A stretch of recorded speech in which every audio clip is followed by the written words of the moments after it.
What's up, dreamers? How are you guys? How's everything been? For anyone who is new to my channel, I am Shan, and this is Dream with Shan, and I am currently a third year medical student.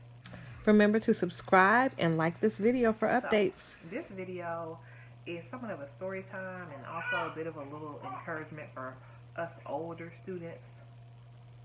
So, lately I have been getting a couple of comments from women with children who have talked about how they have wanted to go to medical school or they wanted to pursue, X, Y, Z, and they didn't think it was possible or thought about how hard it could potentially be because they are a parent.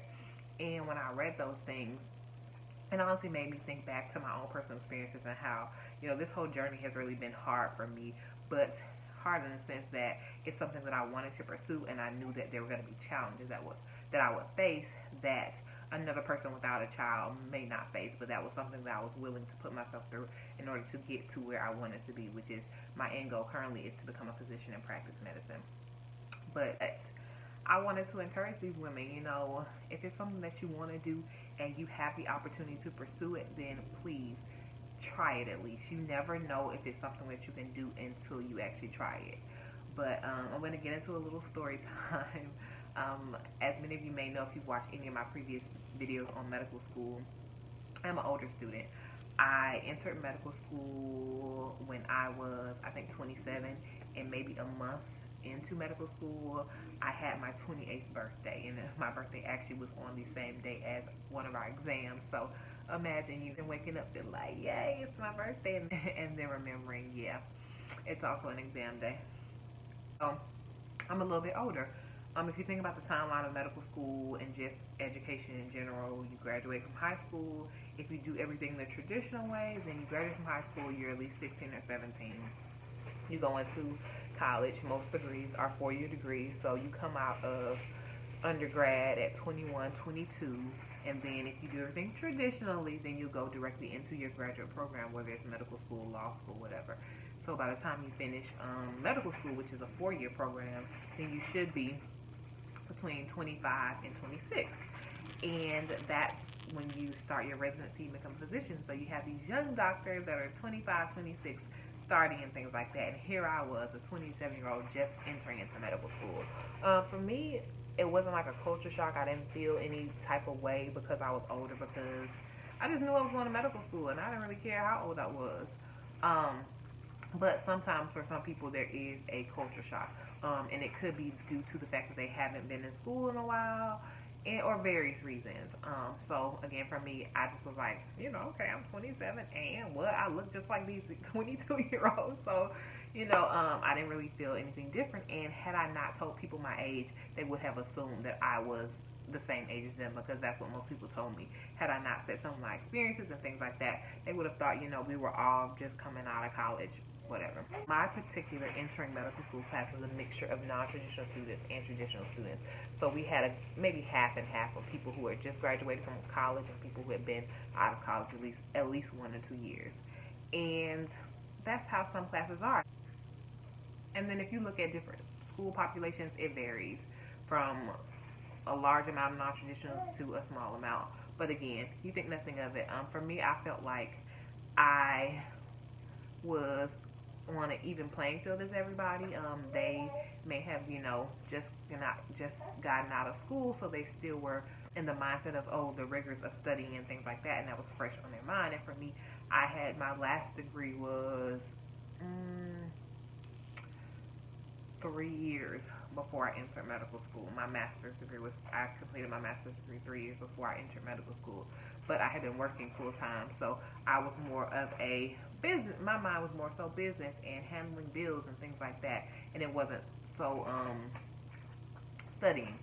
But again, there's going to be upsides and downsides. But to the story. So again, most students, without me telling them, assumed that we were all in the same age bracket. But throughout my first or so weeks of school, I made statements in our group me, like I offered help with financial planning and stuff like that, because I have experience in financial planning and banking, because I was in banking for almost a decade. I worked in banking prior to actually entering into medical school. So I have that experience with, balancing your budgets, setting a budget, balancing your checkbook, things like that. So I offered some assistance with anyone who needed, information or a spreadsheet to help them budget going into medical school because you're on a very fixed income. Hold on.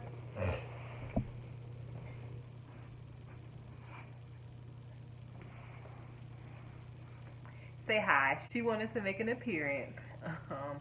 So let's see. I'm gonna sit you right here, and I'm gonna hold you while we do this video. So I made a statement like, hey, I can help you with your finances and all that kind of stuff. People are like, wow, you have experience in this. I'm like, yeah, I worked in it for X amount of years, and that kind of maybe get told that I was a little bit older than some of the other students. And then there was something else where I worked in healthcare before for a few years.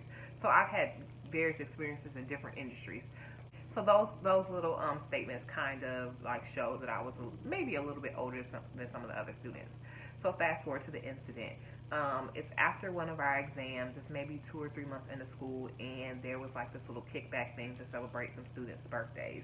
So we're all chilling and we're talking, and one of my classmates is like, hey, you mentioned that you done this and you done that. And she's like, well, how old are you? And I'm like, at that time my birthday had already passed, so I had officially turned 28. And I said, hey, I'm 28 years old. And this was her response to me. Oh my God, you really look good for your age. I was like, in my head, but I don't know if that was a compliment or like or what it was, but and then I thought about how old she was, and she was only, I think, 24 at the time. And I'm thinking, girl, we're only 4 years apart. Do you think you're gonna look like a grandma when you get to 28? And I'm just, so not grandma-ish that it's like, wow, you're so surprised. So I was like, okay, like this is really funny. Like I laughed about it. Like I wasn't mad or anything. I just thought it was really funny that she made that statement, because that's something that I would say to a 70-year-old or 80-year-old person, or even 50 or 60-year-old who, I feel like looks a lot younger than what their actual age is. Not like somebody in their 20s, unless they look really old and you're like, oh wow, you're 28, that kind of thing. So I thought that was really funny. And to laugh about it, and I kind of carry that on with me, just like there's going to be so many differences between you and your classmates, whether it's age, religion, sexual orientation, views on healthcare, and views on life. And those things are not going to be barriers to your education unless you let them be barriers to your education. Me being an older student has no bearing on my ability to go through my medical school curriculum. So I have a plate of grapes right next to my little one, and she's at the stage where she grabs every single thing. So that probably was not a good idea to sit these grapes by her. But anyway, you wanted to grab the grapes, you can't have them. No, you can't. No, you can't. So, like I was saying, don't let. No. Let's grab you something.